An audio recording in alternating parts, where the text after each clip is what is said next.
Good morning. How are you this morning? I knew exactly what I wanted to talk to you about for a change. Let's see whether it comes to anything, shall we? Had a really fantastic time in church yesterday, and it left me thinking through some bits and pieces that I've been learning about myself.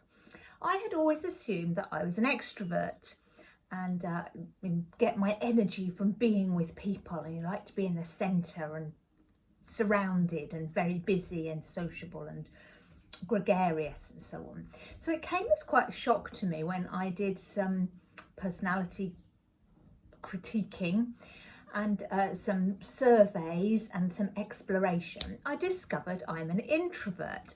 Now, I know you don't believe that, but everything pointed that it was true.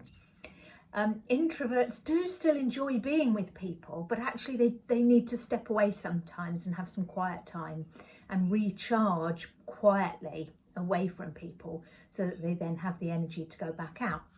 And that made quite a lot of sense to me because I do get tired and I do like my own company and I enjoy being on my own.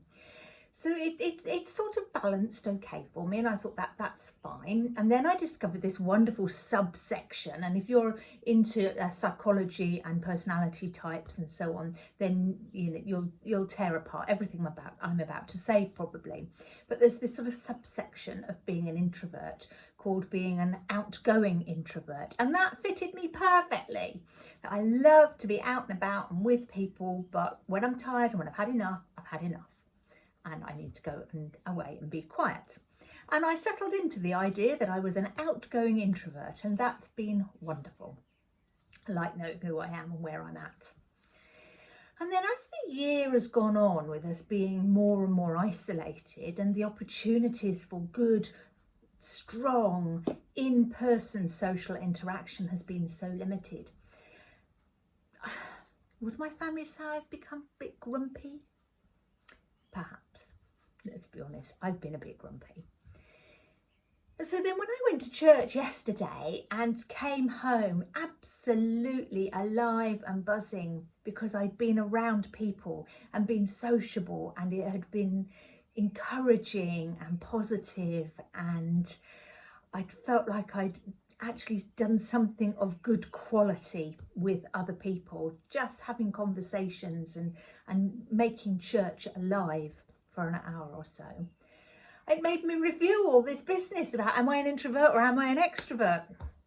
In the end, I went to the Bible to see what that would tell me, and I went to Psalm 139. I'm going to read you just a couple of snippets from it, okay? So the first couple of verses of Psalm 139 are beautiful. They say, "O Lord, you have searched me and known me. You know when I sit down and when I rise up. You discern my thoughts from far away." I find that really comforting. And then I'm going to move on. I want to tell you, I'll read verses 14 to 17 for you. The psalmist carries on saying, "I praise you, for I am fearfully and wonderfully made. Wonderful are your works that I know very well. My frame was not hidden from you when I was being made in secret, intricately woven in the depths of the earth. Your eyes beheld my unformed substance. In your book were written all the days that were formed for me, when none of them as yet existed." I love that. I praise you, for I am fearfully and wonderfully made. And you know why I turned to that and why I read that to you with such a smile on my face? It's because, am I an introvert? Am I an extrovert? I don't know. And it used to bother me, and now it doesn't. Because actually, all we have to be is who we are. And sometimes those other labels help and sometimes they don't. And I found that one doesn't help. And so today I'm just going to be Sally. So where does that leave you? Why have you bothered to listen for the first 4.5 minutes of me whittering on in a very self-centered sort of way? I just wondered whether you might like to spend some time today reflecting for yourself about who you are, how God has made you, and how are you fearfully and wonderfully made. What is it about you that is so fantastic that we need to thank God for? And what is it about the way that you live your life and the way that you interact with others that gives you joy and makes you happy to be who you are?